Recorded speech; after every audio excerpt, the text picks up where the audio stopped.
So hello everyone, मेरा नाम सौरभ है और आई होप आप सबकी पढ़ाई बहुत अच्छी चल रही होगी। एग्जाम नज़दीक आ रहा है। So without wasting your time let's get started with this question. CA final law का एक क्वेश्चन है जो कि आरटीपी नवंबर 2020 में पूछा गया था। So on an application filed from the share holders of the company, यहाँ पे ट्रिब्यूनल जो होता है वो पास करता है ऑर्डर ऑन 20 दिसंबर 2021, लेकिन यहाँ पे कंसेंट ऑफ पार्टीज नहीं लिया जाता है। सो मिस्टर रामा जो है वो जिनकी फैमिली कंडीशन जो है वो गुड्स अच्छी नहीं है और वो इतना इंटरेस्ट भी नहीं लेते in the order of tribunal, but after few days due to agree by the order वो फाइल कर देते हैं appeal before the appellate tribunal. Appellate tribunal के पास अपील फाइल किया जाता है 15 मार्च 2022 को। 15 मार्च 2022 को showing the sufficient cause of delay for not filing appeal up to 45 days. 45 days plus 45 days मिलता है। तो यहाँ पे 45 डेज से ज़्यादा चले गया, तो यहाँ पे उन्होंने सफिशिएंट कॉज बता दिया था।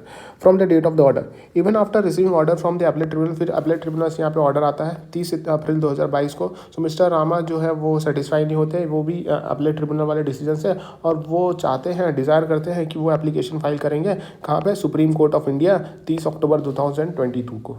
सो यहाँ पे जो भी सिचुएशन है उसको कंसिडर करो, एग्जामिन करो, क्या अपील यहाँ पे फाइल किया जा सकता है सुप्रीम कोर्ट ऑफ इंडिया के पास। सो यहाँ पे आपको बताना है। सो अगर हम बात करते हैं section 423 of the companies act 2013, ये बोलता है कि कोई भी पर्सन अगर अग्री हो जाता है order of the appellate tribunal से, अगर अग्री हो जाता है ऑर्डर ऑफ अपीलेट ट्रिब्यूनल से, तो ये अपील फाइल कर सकता है किसके पास, सुप्रीम कोर्ट के पास फाइल कर सकता है within 60 days from the date of receipt of order of appellate tribunal. जिस दिन ऑर्डर मिल जाएगा अपीलेट ट्रिब्यूनल का, उससे 60 दिन के अंदर यहाँ पे क्या कर सकते हैं, यहाँ पे फाइल कर सकते हैं appeal to the supreme court of India. Now on any question of law, ये होता है बहुत important, on any question of law arising out of such order.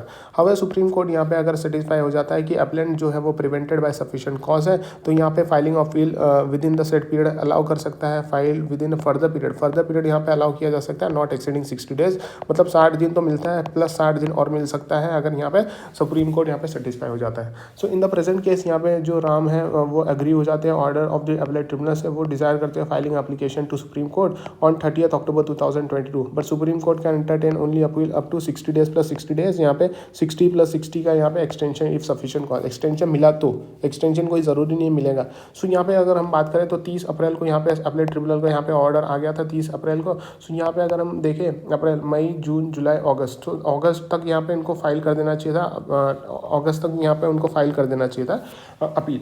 सो लेकिन यहाँ पे उन्होंने फाइल कब किया था, 30 अक्टूबर 2022 को उनको फाइल करना है, तो यहाँ पे अपील वो फाइल कर ही नहीं सकते। So appeal to be filed before supreme court will not be admissible, यहाँ पे एडमिसिबल ही नहीं होगा, क्योंकि यहाँ पे ऑलरेडी 60 डेज भी पास कर दिए थे और 60 प्लस अगर मिलता भी तो भी वो भी पास हो गया था। इसी के साथ यहाँ पे क्वेश्चन यही खत्म हो रहा है। Thank you so much.